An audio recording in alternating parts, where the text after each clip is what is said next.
Cześć, nazywam się Ewa Załęska i jestem produkt managerem do spraw konstrukcji w firmie Corab. W tym materiale pokażę, jak działa nasze narzędzie wspierające projektowanie instalacji fotowoltaicznych. Od wprowadzenia danych po gotowy raport techniczny. Zapraszam. Narzędzie, które prezentujemy, to kompleksowe wsparcie dla projektantów i wykonawców instalacji fotowoltaicznych. Umożliwia ono precyzyjne wyliczenie balastu dla każdego modułu w instalacji, bądź też dokładne określenie miejsc mocowań dla systemów inwazyjnych. Poza tym umożliwia szczegółowe obliczenia obciążeń aerodynamicznych, śniegowych, dla płytek zgrzewanych, dla rozwiązań kombinowanych oraz wytrzymałości konstrukcji. Na zakończenie procesu generowany jest raport obliczeniowy, który może stanowić integralną część dokumentacji projektowej. Przejdźmy przez proces tworzenia projektu krok po kroku. Na początku definiujemy podstawowe informacje. Nazwę projektu, np. Corab, lokalizację oraz opcjonalnie dane klienta. W kolejnym etapie narzędzie automatycznie wyświetla mapę z zaznaczoną lokalizacją instalacji. Na tej podstawie program określa strefę wiatrową i śniegową zgodnie z obowiązującymi normami. Strefy te można łatwo zweryfikować dzięki interaktywnej nakładce na mapę. Następnie przechodzimy do definiowania dachu. Za pomocą intuicyjnego narzędzia Rysuj dach obrysowujemy kształt połaci dachowej bezpośrednio na mapie. W kolejnej zakładce uzupełniamy dane dotyczące geometrii dachu. Wysokość, kąt nachylenia, kierunek spadku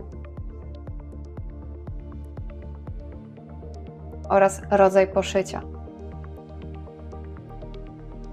Współczynnik tarcia dobierany jest automatycznie, z możliwością ręcznej korekty na podstawie karty technicznej materiału. Kolejna funkcjonalność to dodawanie sąsiadujących budynków, które mogą oddziaływać na projektowany system. W naszym przykładzie sąsiadujące budynki są niższe, stąd nie ma konieczności je definiować. Ostatnia zakładka pozwala na precyzyjne zaznaczenie przeszkód występujących na dachach, takich jak kominy, wentylacje czy świetliki. Dla przykładu zdefiniujemy sobie przeszkodę o wymiarach metr na metr.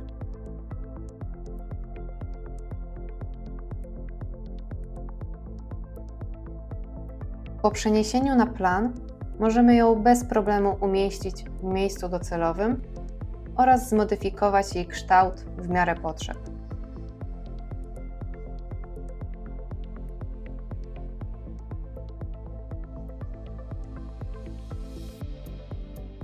Każda z dodanych przeszkód wyświetli się na liście, co ułatwia ich sprawną identyfikację.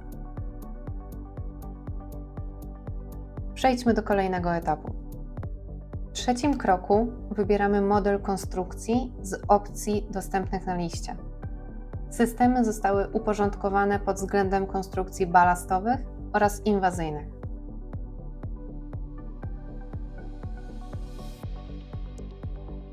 W tym miejscu uzupełniamy także parametry modułu, jego wymiary oraz wagę.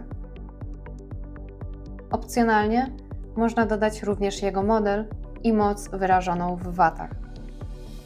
Przejdźmy do wyrysowania konstrukcji na dachu.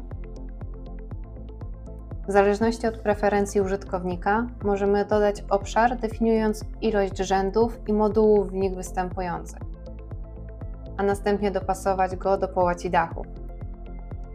Można też dodać obszar interaktywnie, co zaprezentuję. Wybierając opcję Obróć konstrukcję do obrysu dachu, system automatycznie obróci się zgodnie z krawędzią dachu. Teraz możemy go rozbudować i w miarę potrzeb zmodyfikować.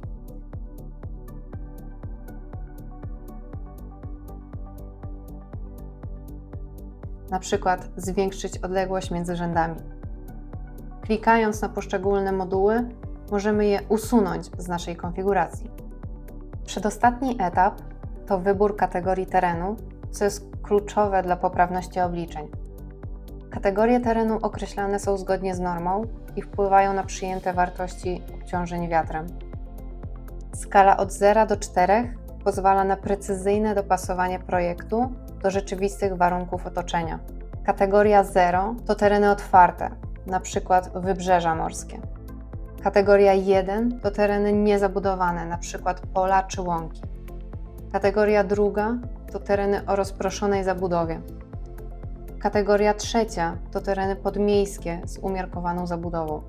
Kategoria 4 to tereny miejskie, gęsto zabudowane. Po najechaniu kursorem na wybraną kategorię pojawia się jej szczegółowe objaśnienie, co ułatwia wybór odpowiedniej opcji. Analogicznie określamy wartość ekspozycji na śnieg, korzystając z podpowiedzi dostępnych w narzędziu. Do wyboru mamy 3 warianty.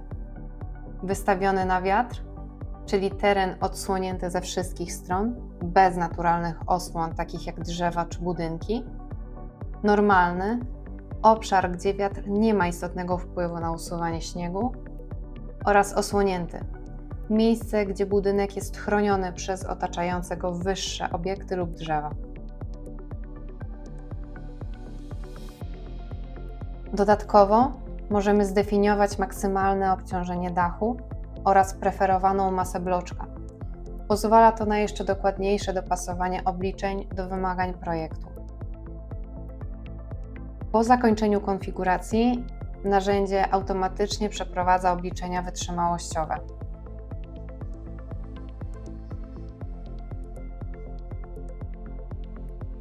Wyniki można wygenerować w formie raportu PDF, dostosując jego zawartość do własnych potrzeb za pomocą prostych opcji wyboru.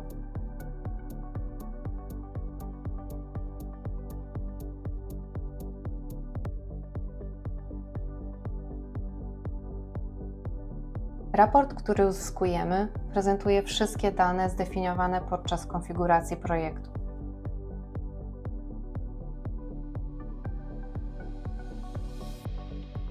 Na ich podstawie program przeprowadził szereg obliczeń, uwzględniając warunki terenowe, parametry dachu oraz typ zastosowanej konstrukcji.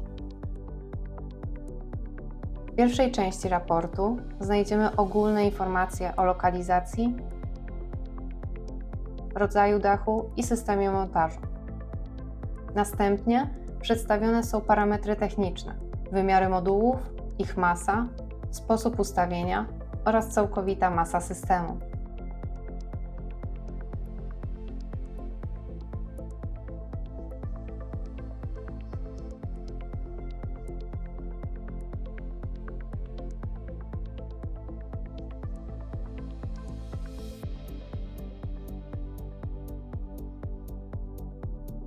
Kolejne sekcje zawierają wyniki symulacji aerodynamicznych i śniegowych, wykonanych zgodnie z normami Eurokodu.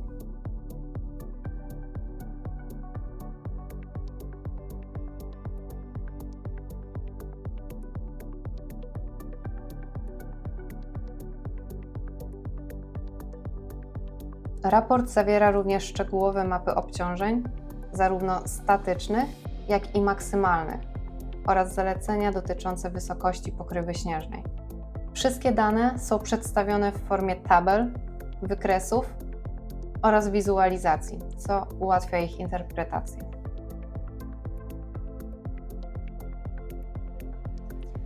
Jako podsumowanie, na podstawie przeprowadzonych analiz, raport wskazuje dokładnie, ile balastu należy zastosować pod każdym modułem.